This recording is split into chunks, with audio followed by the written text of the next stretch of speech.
Hey guys, welcome back to another episode of the Music Den. I'm your host, Armando Venditti. Hoping you guys are having a fantastic day and that you're looking after yourselves and one another. Ladies and gentlemen, we want to welcome you to It's Elemental, discussing King Crimson and their latest release from 2025 of Lizard. Now, joining me on this wonderful adventure, we have Mr. Jim Bricker. How's it going, Jim? I'm doing very well, Armando. Good to see you. We seem to be on opposite sides of the earth here, where you're snowed in and I'm just on the coast enjoying the sunrise. Yes, yes, you bastard. But that's the way it is, you know. I mean, you lucky bastard, I should say. It's that's just the way it is. Yes, ladies and Maybe. gentlemen, Jim's enjoying the sun and surf, and I'm in a bloody deep freeze in Edmonton, Alberta, -22 without the wind chill. But we won't go there. Ladies and gentlemen, again, welcome to It's Elemental. We are looking at King Crimson and the release of Lizard, discussing the Elemental mix that has been released in 2025. Now, just a bit of background on Lizard. Lizard is King Crimson's third release, originally released on December 11th, 1970, with a listing of prog rock and avant-garde jazz, recorded in September of 1970, released through Island Records and Atlantic Records, respectively, in the UK and in North America. The album was produced by Robert Fripp, a longtime mainstay of King Crimson, and Peter Sinfield. The original release has an overall playing time of 47 minutes and 30 seconds. Now, again, we've gathered here today to discuss the elemental mix of this release.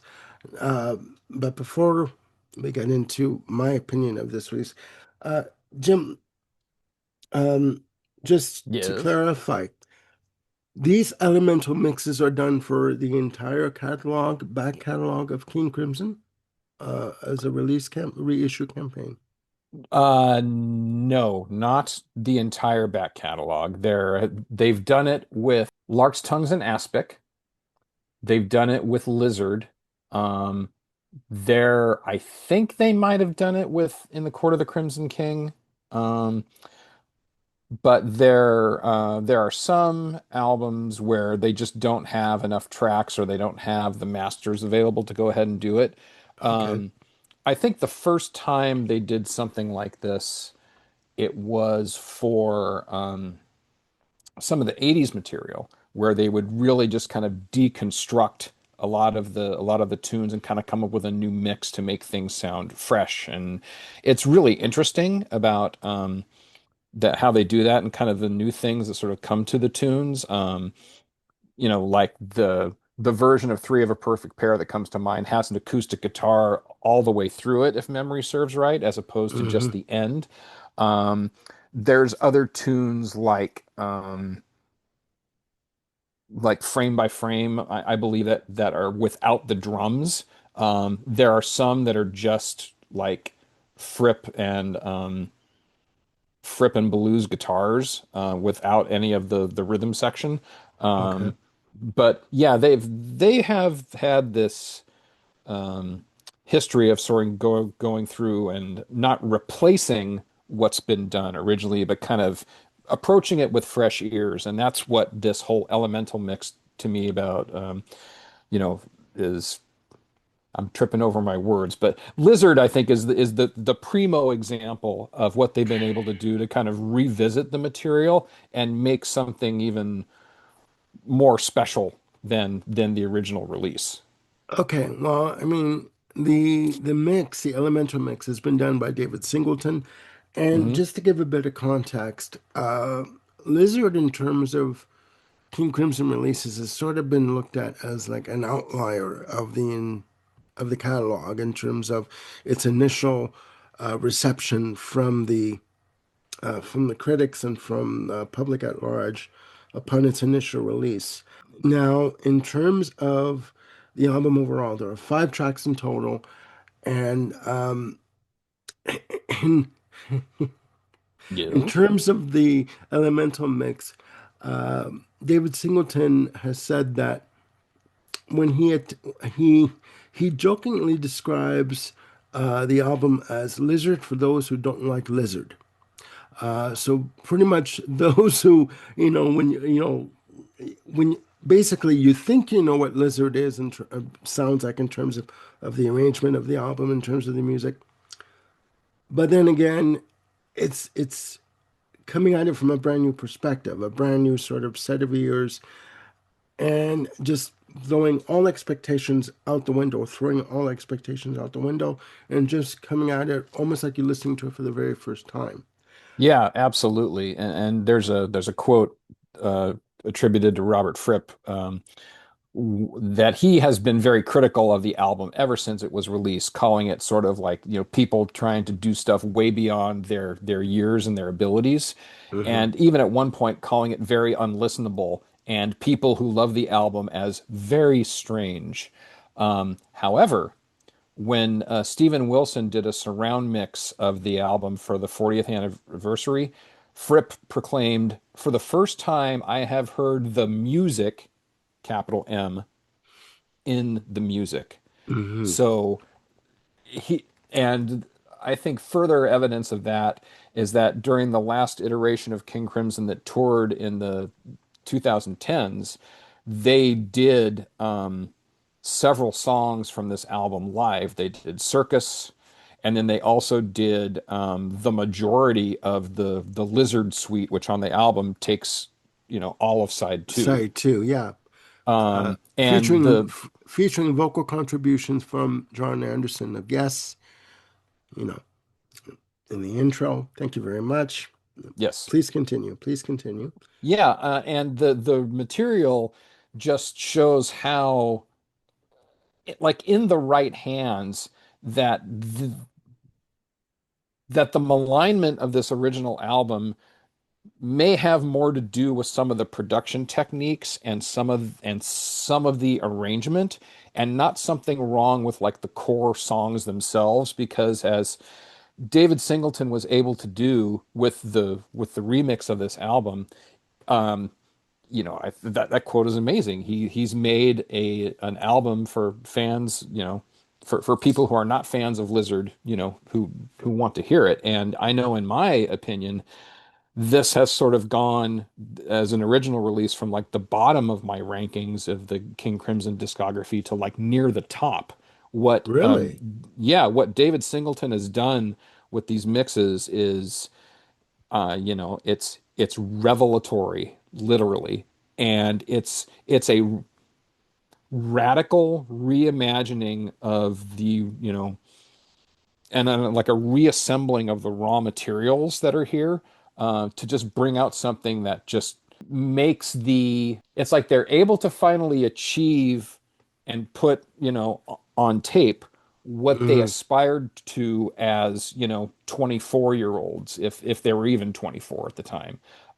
So it's just utterly fantastic, and we'll get into all the whys and wherefores about how they did it and what the differences are. But yeah, Lizard now as an Elemental mix is outstanding. It's available on streaming services, Yes, it YouTube, is. Spotify, all the usual suspects. Yes, it is. However, to get it as a physical release, there's only two ways to get it. One is a vinyl release, which is available on import from the UK, and then there is a CD, Blu-ray Wait, version, yeah, and Blu-ray the audio Elemental version. mix is on the Blu-ray disc itself. Yeah. So the best. So if you've got a turntable, that's probably the most direct way to hear it. And I tell you, if I had one available, I would make a beeline to purchase this, because I just think this is outstanding. Okay. Yeah, we'll get into that.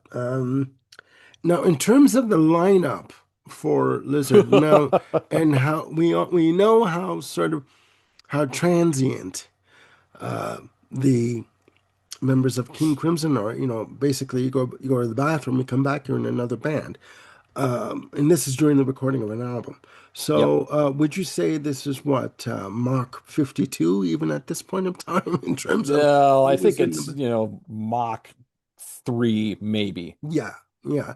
So in the band at this point, you have Robert Fripp, Mel Collins on saxophone and flute, Gordon Haskell on bass and vocals, Andy McCulloch on drums, Peter Sinfield on lyrics and various instruments, Keith Tippett on acoustic guitar and acoustic and electric piano. Sorry, my eyes are getting old on me, ladies and gentlemen. We also have, as I flip the page, Robin Miller on oboe, uh, Mark Chang on cornet, Nick Evans on trombone, and yes, as I mentioned, John Anderson on vocals for track 5A, side 2 of the vinyl release. How did you discover? I want to get your perspective on this Mhm. because you obviously have a lot to impart in terms of your opinion of this release. How did you find out that this was available and that it was coming out? Well, being King Crimson is one of my top three bands of all time. So I keep a pretty close watch on what's happening via their website and different social media channels and forums and whatnot. So I knew that this was coming, and given um how excited, David Singleton was, I was really looking forward to hearing about what the changes would be. But knowing how like sketchy I am about Lizard in general, I was not going to, plunk down my hard-earned cash, sight unseen, if you will. But when I heard it, it's just like game over. It is literally like listening to an entirely different record. I was going to ask you, and I failed to do so. My apologies. With regards to the original mix, do you Mhm. share Robert Fripp's opinion of the original mix of the release?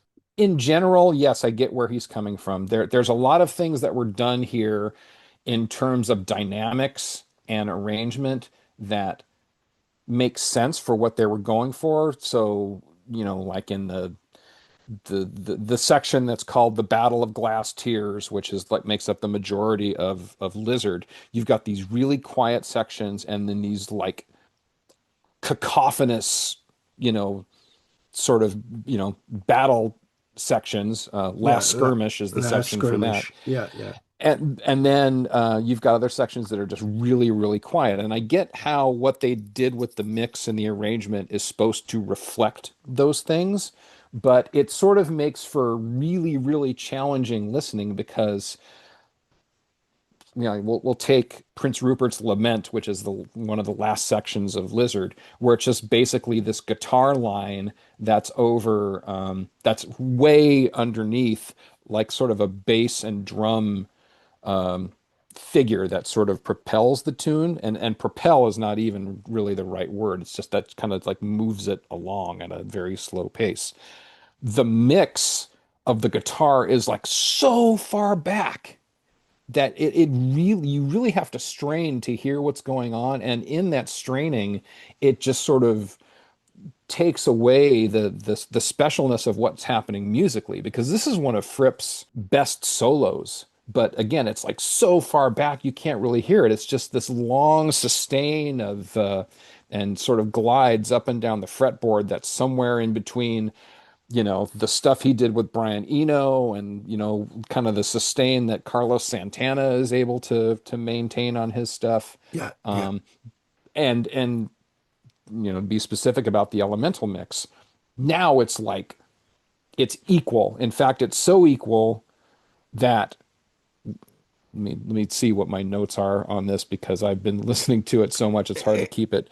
Yeah, There's and there's it's there, funny that you mentioned Carlos Santana because I'll give you my opinion on that too. Please yeah, keep going. Keep going. I was going to say the new version of Lament with this elemental mix, it's not one guitar line now, but it's two. They've got Singleton has got dual guitar lines happening.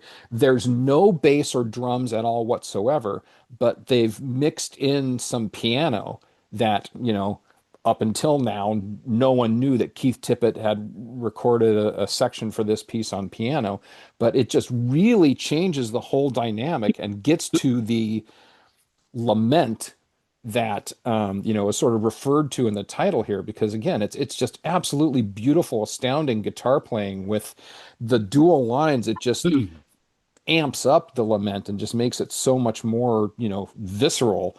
And the piano is such a nice, delicate touch that it just seems like much more of a classical piece than it does a rock song at this point. Mhm. And that has so much to do with just Tippett's approach to piano, and I'll say David Singleton's amazingly um, gifted ear for how to mix this together and what Lizard should kind of become. It's yeah. No, I was just gonna say it because you mentioned Carlos Santana. What I like about Carlos Santana's playing, and I've said this before, and if I haven't, I'm saying it now. He is able to, um, in terms of being able to sustain notes, he's able to sort of play a note, play a line, and just sort of, again, sustain the note, but be also be able to bend the note to his Sure. will. You know what I mean? Like, Hmm. and an example of that is when you hear the song Europa from Oh, Santana sure. Yeah. from the album Amigos, my favorite track from the band. But I'm just saying that when you mentioned Carlos Santana, that was the first thing I thought was that his ability to sort of, again, bend notes and manipulate the line to his guitar line to his will, to whatever he wants. That is a true art if you're able to do that. So yeah. Yeah. No, this has come out, Elemental Mix, and I'll give you uh my first impressions of this because I listened to it yesterday as we talked about off camera for the first time, and I'm telling you, in my notes I have here, all enveloping and immersive when you listen to it. It's almost like you stepped through a door into time. And the artwork that's on the album cover, you are in that time frame, Hmm. and you're just surrounded by all this fresh instrumentation and sonics that come at you, and you're just like you're lulled into this sense of um how can I put this? Uh just I can't even describe it. I was going to say otherworldlessness, but Hmm. you just you're enveloped in this world of music and just lush. um I can't even describe it.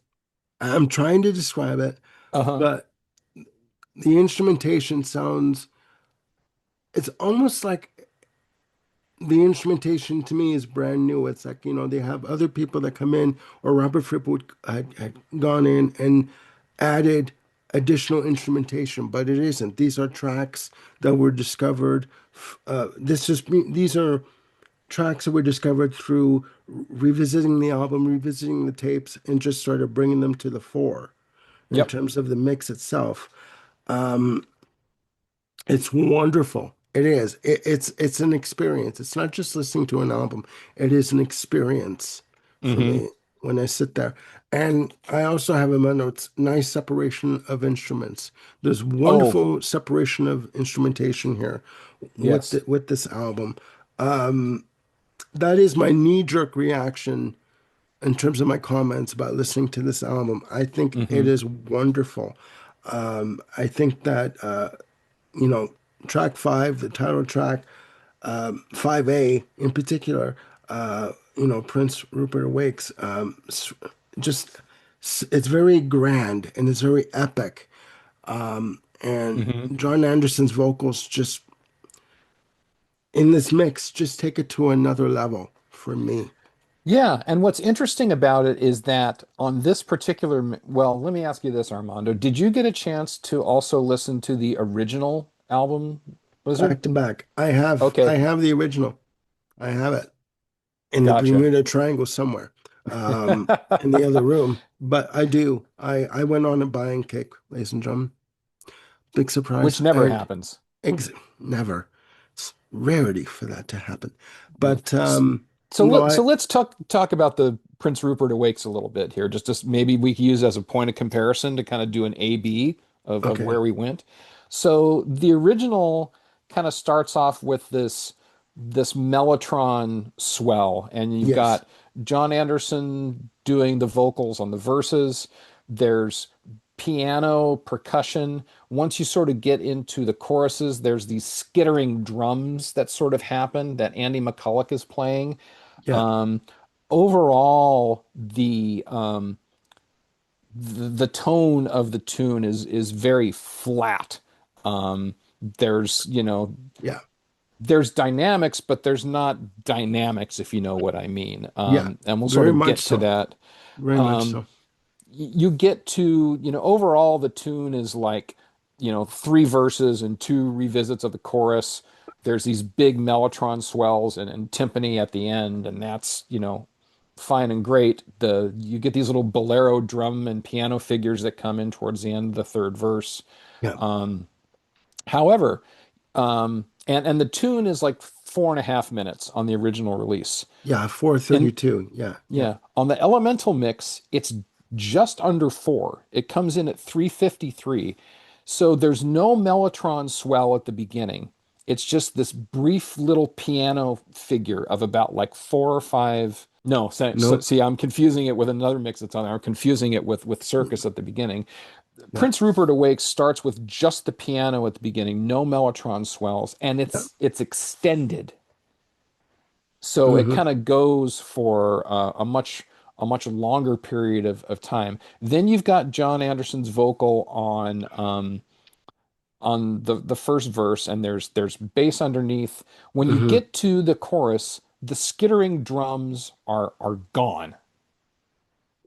That's Okay. just completely Yeah, eliminated from the mix. What you do have is this drum figure that's buried back there of kind of the bolero march figure that comes with, the second part of the Lizard Suite. yeah. Verses Verse 2 is gone. Verse 3 is gone. You're straight into this swell of mellotron and timpani, which ends the original mix, but now you're left with something that has just this, it's less song-like and it's more classical in its feel about Yeah. how it's approaching everything. And whereas the original version, I described it as very flat, the mix is just live. It's It's rich. It's lush. in your face. It is so um to your point about John Anderson, to me, the original version, the original mix of Prince Rupert Awakes, it's almost like to me on the original version, it's almost like they did the instrument, they did the music first. And I know this is not how they meant it, but it's almost like the vocals, the lyrics come in almost as an afterthought, Hmm. after the fact, an afterthought, obviously. On this version, on the Elemental mix, it's from when I'm hearing it, John Anderson comes in on the right channel with the verse, and he's in the mix. He's like he's a part of the whole. The vocals that come in, they're a part of the whole Yes. arrangement. They're integrated perfectly within the mix. They're not just an afterthought. That's, ladies and Yes. gentlemen, that's the only way I can describe it. And I'm not being Hmm. facetious. I'm not being kind of like smart ass. This is the only way I can describe it because John Anderson's vocals, to me, in this mix, in this version, are an integral part of the whole track. Hmm. They Yep. are as important as the music itself. Hmm. Whereas, some vocals that come in after, some lyrics that come in after, like, okay, you know what, they're neither here nor there. His approach and attack with regards to the verses here are just wonderful. And Hmm. it sweeps you up with the rest of the piece. Hmm. And that's how I see it. And what's even more amazing about that, Armando, I mean, you're totally right in what you're saying. I agree with you. But again, in this mix of Rupert Awakes, there's only the one verse that John Anderson sings on, Yeah, whereas the original version has three. yeah, But yet, because the mix is so much more balanced and live and deftly done, it you don't miss John Anderson. no, It's kind of like, where's John Anderson gone? Who the heck cares? This is just such a beautiful piece of music put together, and it's yeah, so well done. It's I'm not sitting here pounding the table saying I want my John Anderson money's worth. It's like, no, no. no, one verse and out, perfect. It works beautifully. That's all it Um, needs. That's all it yeah. needs.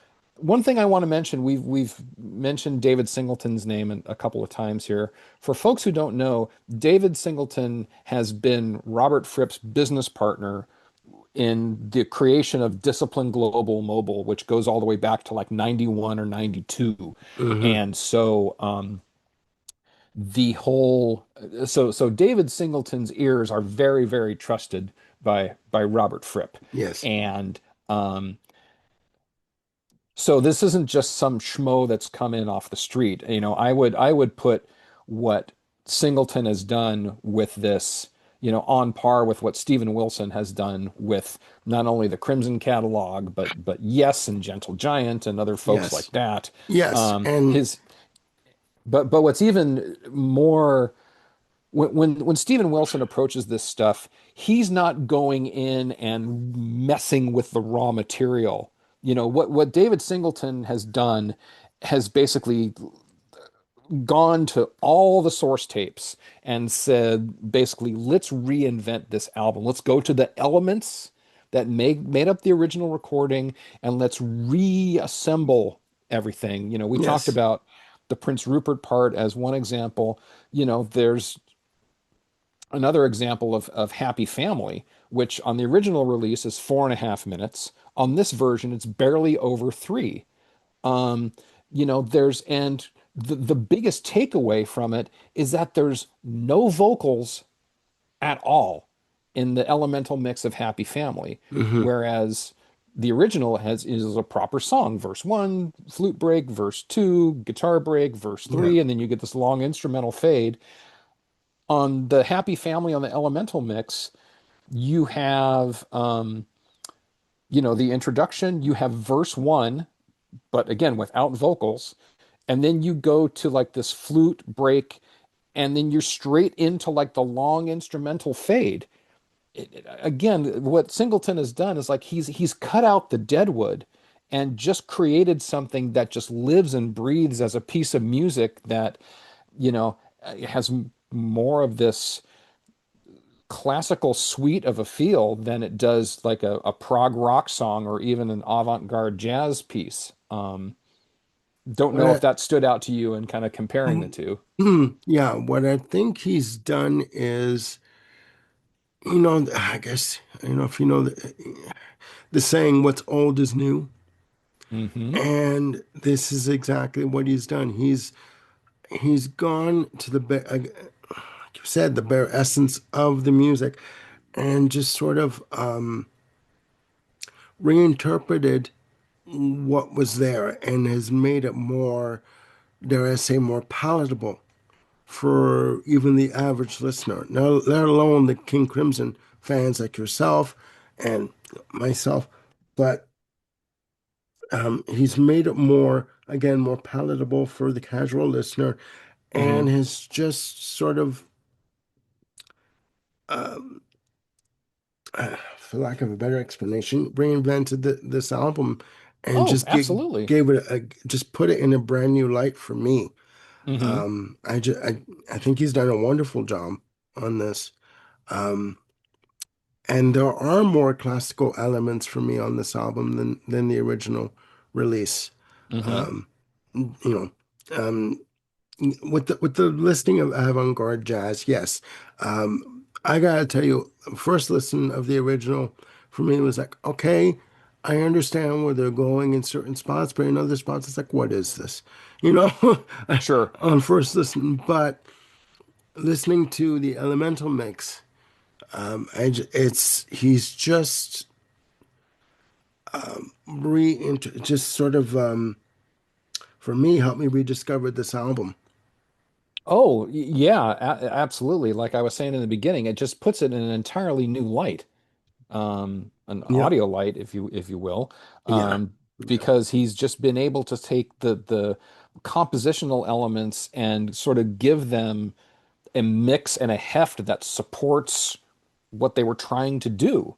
Um, Mhm. I kind of said before that what they did in terms of performance and arrangement and mix just didn't sort of live up to the what the raw materials promised. But here it's just, man, the whole is greater than the sum of its parts. I mean, that's an old cliche, but it really kind of stands out here. And Yeah. even King Crimson fans maligned Lizard and Islands and Poseidon because it's just, you come off this monumental, cannon shot of in the court of the Crimson King. It's like it's very hard to maintain that power and that energy. But you And see, there's yeah, but you Mhm. see, I'll counter that and say I don't think that King Crimson were even trying to top in the Court of the Crimson King. I think they were just trying to continue doing what they were doing, and it's like, okay, That's that probably true. this is, you know what I mean? No, and I didn't mean to cut you off. I apologize for that, but That's okay. I would imagine that in their minds, okay, this is in the Court of the Crimson King. That's wonderful. Let's continue. Personally, I love Islands. I think Islands is a wonderful album. In I fact, do too. if I Yeah. remember, that was my number one album when we did a listing of top albums of King Crimson. Okay, have all the, hate messages come at me right now because I know that's what's going to happen. But, and even at that point with Islands, I think that was Mach 10 of King Crimson of who Sure. was in and out of the grip at that point. But I think that I almost lost my train of thought. I think that King Crimson were not trying to top what they were doing the year before or even 6 months before. I think they were just continuing along. Okay, that's one chapter. In the Court is one chapter. Poseidon is another one. This is chapter three of what we're doing. And Yeah. I do think, again, not to repeat myself, I'm about to here. I think that this version of Lizard is more accessible for people, more Yes. palatable, and just wonderful in terms of what they were trying to do with it. I think that this almost, I was going to say, it restores my faith in listening to music and rediscovering it. And it almost does because there's always something new to discover when you go back and listen to albums. Sure. And I think this is testament to that. Well, it's testament, but it's also kind of, radical. I mean, you can listen to Yeah, I yeah, mentioned Stephen Wilson before. yeah, So yeah. Stephen Wilson had done the remix treatments are for the King Crimson catalog, a lot of the Yes catalog, and there's nothing radical about them, but there's a clarity that he brought to everything that just made everything seem more alive and more vibrant because he was able to kind of bring more distinction between what each instrument was bringing, and that goes to whether you're talking about, the Crimson Okay, catalog or okay. the three classic releases from Yes. Um, Here again, it's like throwing the puzzle on the floor and rebuilding it. I used this, and I agree with you 1000%. I used this description when we discussed another album on the channel. To me, the elemental mix of Lizard is like Casablanca in Technicolor. Ooh, no, no, no. I may have to fight you on that one. Because well, it's my opinion. To It is your me, opinion. to me, um, yes, Stephen Wilson And what I love about Steven Wilson's mixes for the Jethro Tull, etc., Hmm. catalogs, he has a wonderful ability to bring the instrumentation to the fore in the mixes, Yep. where I'll be sitting there listening to a mix of Steven Wilson's, and I'm thinking that I'm in a surround sound room because I'll hear something, a percussion hit, a bass guitar behind me, and I'll be like, oh, it's in front of me. It's not like I'm not in a surround sound situation. Yeah, you're in two-channel stereo mode, but yet what he's doing with it is just Yes, phenomenal. Yeah. yes. To me, what David Singleton has done with this mix, it's more vibrant, Oh, and you're surrounded by all this wonderful clarity and instrumentation and all of this, to me, all these different colors of the rainbow yes. in terms of what he's trying to say musically. That's what I meant when I said Casablanca and Technicolor. That it's just it's just a different way of listening to this album. It's a Hmm. different listening experience. Right. It's it gets within you, and it just mentally and emotionally spins you around and says, go forward and listen to this. And it's like you're sort of left with like, what the hell am I like? What is this? Right. And you're just like, okay, I'm getting my bearings now. You know, in terms of my audible senses, but at the same time, you're still discovering new things, Hmm. right?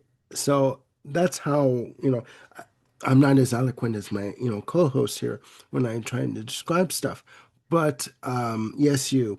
But Okay. at the same Thank you. time, um, that's the only way I can describe it is, and I know I'm going to get comments about that description, but that's one way I can describe it. It's like Casablanca in Technicolor. It's like it's a whole new experience of Hmm. listening to this with your senses. Um, and it does envelop you to me, and it wraps around me, and it just comforts me as I'm listening to it. And Hmm. it takes me on a journey. I'm guilty of saying that music albums take you on journeys. This is a journey that you do not want to miss. I Okay. I Like totally agree like 110% on what, that oh, one. I sweet think Jesus. I mean, it's I just like, think whereas, Lizard in its original form was kind of the coveted property of the bearded, hippie individuals who dug the music and smoked pot and lived in their parents' basement. Um, Now in this like elemental mix, mhm. it's like fit for the concert hall. And as anyone who's like a fan of music, I think can appreciate this because it dispenses with kind of the prog rock, you know, stereotypes, and it's bringing in a fullness and a balance that just didn't exist before. And, my I salute you, David Singleton, for having this bravery to sort of reinvent the entire record. There's Keith Tippett's piano was all over Lizard to begin with in its original release. Mhm. Now it's like the foundational element of this album throughout every track is Tippett's wonderful, piano, whether it's, acoustic or electric. It's this touch and delicacy that just makes it that kind of brings that warmth that sort of wraps around you that you were talking about, Armando. It's Yeah. This is just an absolutely outstanding album, and you know, I'm gonna get my greedy little mitts on it one way or another. I tell you what.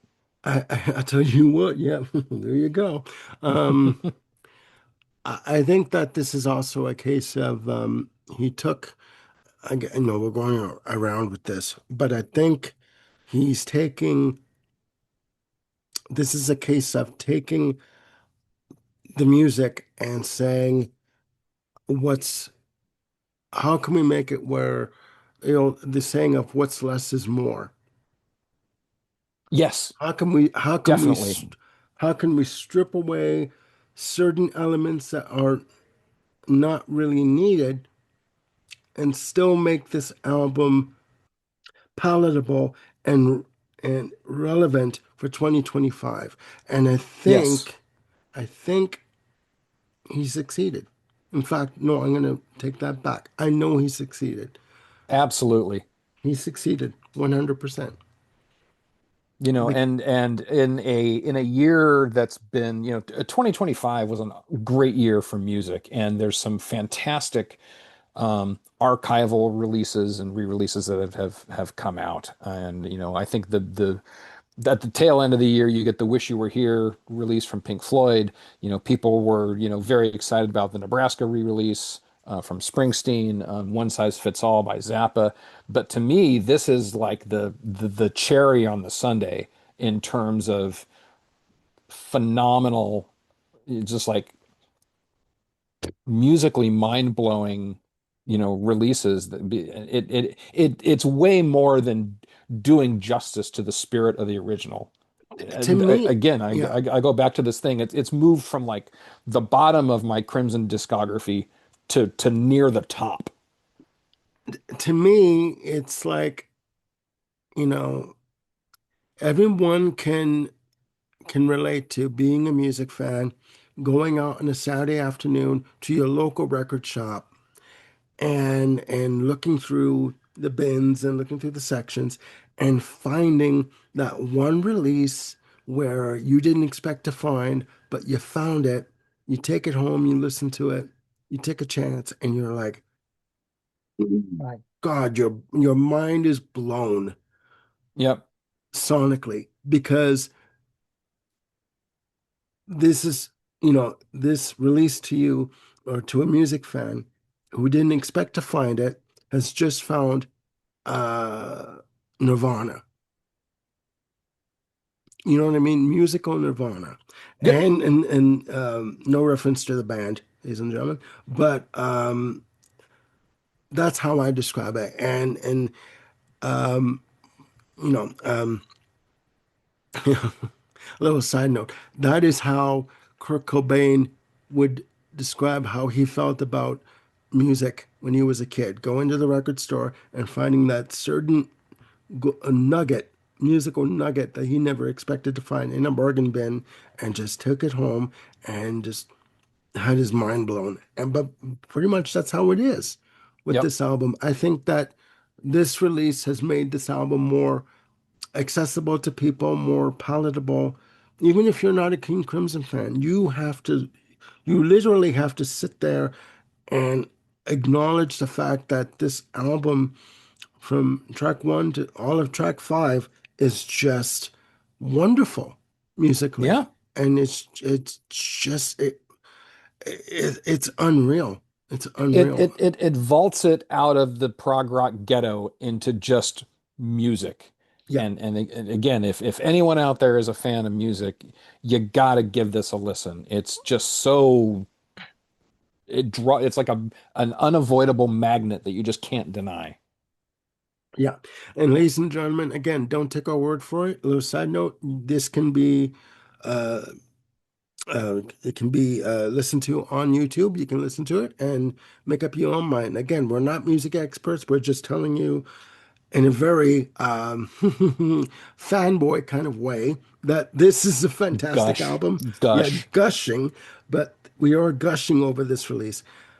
But this is just a fantastic version of this album to listen to and to discover if you're a new fan or a newbie of King Crimson, this is a good way to discover them. And if you're a fan of King Crimson but haven't listened to this album in quite a while, this is a new way to rediscover King Crimson, Hmm. and in the best possible way and in the best possible light, without the, the pre, being, because let's be honest, progressive rock music has an air of pretension about it, in Does it terms of, now? yes, it does. In terms of, even from the song titles and stuff. This presents, this version of this album presents the music to you in such an accessible, palatable way, a fresh, dynamic way that Hmm. you can't help but be drawn into it and just listen to it again and rediscover a band that maybe you thought, okay, their day is done, they've had their time. You know what? It doesn't hurt to rediscover it. You you'll be And re- again, it's not even, this is such a radical thing. It's not even a rediscover. You might as well just say, if you think you know and you enjoy the current one, this new one says, hold my beer. I mean, it's just a whole different ball game. hmm. Well, I'm not a drinker, so I wouldn't say that, but I know what you're saying. Hold my coffee, So hold my tea, hold my matcha, there whatever. you go. There you go. As a side note, Yes. where, what other releases would you think that would benefit from this, from an elemental mix from David Singleton? What would be the next release that you would say? I would probably pick Islands because that's the one that's got the Yeah. most potential that's there just in terms of the variety of raw materials. I mean, a lot of the other stuff is just really straightforward. Even the stuff from the 80s, which is, two guitars, bass, and drums.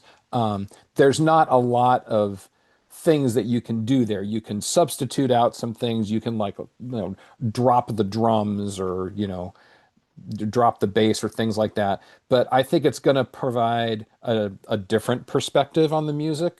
Hmm. Whereas something like this is, like I said, it's just a complete reinvention. The only one that really comes to mind that could possibly be close to this ballpark of revelatoriness, if I can invent a word, There it we would be go. Islands. Okay. Okay. I didn't even think that, but you know what? You're right, because Islands is sort of looked at as another one of those albums that, sort of missed the mark in terms of, being a progressive rock album. But now that you mention Islands, I'm like, ooh, okay. Okay, where can we go with this? Because Yeah. Islands, even from, you know, Lizard being looked at as such a rapid, just such a departure from what they did prior. Islands was right up there in terms of, okay, like, as one of the albums that missed the mark. So if they would do an elemental mix of Islands, I'd like to see or listen to like what they could do with that album. Hmm. Like, how could they improve it, or what could they do to sort of, I guess you'd say, reinvent it Hmm. in terms of the musical landscape of the album itself. But no, yeah, I mean that's a good idea actually. I'm thinking about it now. It's like, okay, all right, I'm here all day. yeah, yeah, that's a good one, Jim. All right, um, any more comments? Any more, Actually, yes, I do. There's one more please? comment that's rattling around my brain. Okay. When Crimson, in their final touring iteration in the end of the 2010s, one of the expressions Hmm. that came from David Singleton about the band was that they had the I think I'm going to miss the quote a little bit here, but it captures the spirit of it. They had the power of a rock band, the freedom of a Okay. jazz band, and the discipline of an orchestra. And I think that that three steps of description now really, really applies to Lizard, where you hear all three of those elements at play, and they're all working dependent upon one another. You can't really sort of take it and say, oh, this is classical, this is jazz, this is rock. It's like a tapestry. It's all interwoven together into Okay, this so cohesive knit. let me see if I have this correctly. The power of a rock band, the freedom of a jazz band, and the discipline of an orchestra. Is that what I'm? Yes. Yeah. That is King Crimson. Yeah. I think, I mean, from the word go, from In the Court of the Crimson King, the rule with King Crimson was there were no rules. Yep. Yeah. Okay. Um, and maybe, Robert Fripp's assertion of the original mix being, not the best, or, I'm paraphrasing obviously with his opinion of it, in retrospect. But I think that with this elemental mix, I think what they did was they righted the wrongs, if you know what I mean, Oh, in terms yeah. of in Yeah. terms of the album overall. I think that, yeah, if that is what how David Singleton described them in the 2010s, I think that a prime example of those three points is Lizard, the elemental mix, mic drop. Damn right, damn right. I can't even add to that. I mean, it's true. I think, like with what you just said, I think that it's just wonderful. I think it's Hmm. wonderful. All right, ladies and gentlemen, there you have it. It's Elemental, album discussion on King Crimson's Lizard, the Elemental mix, done by Mr. David Singleton. Again, thank you very much, Mr. Singleton, for this release. Um, Please put down in the comments below your opinion of this new version of Lizard from King Crimson. Again, you know, we're not experts, and we're we're music lovers, and we just wanted to bring you our opinion of what we think is an exquisite release of an album that, you know what, really needs to be revisited. With this new version, and like, listen to the both versions back to back. And once you have, let us know your opinion of this release in the comments below. And again, no right or wrong answers, just opinion. And that's what we're here to do. Yep. So I want to thank Jim Bricker for joining me on this gushing episode of the Music Den, discussing Lizard, the Elemental mix.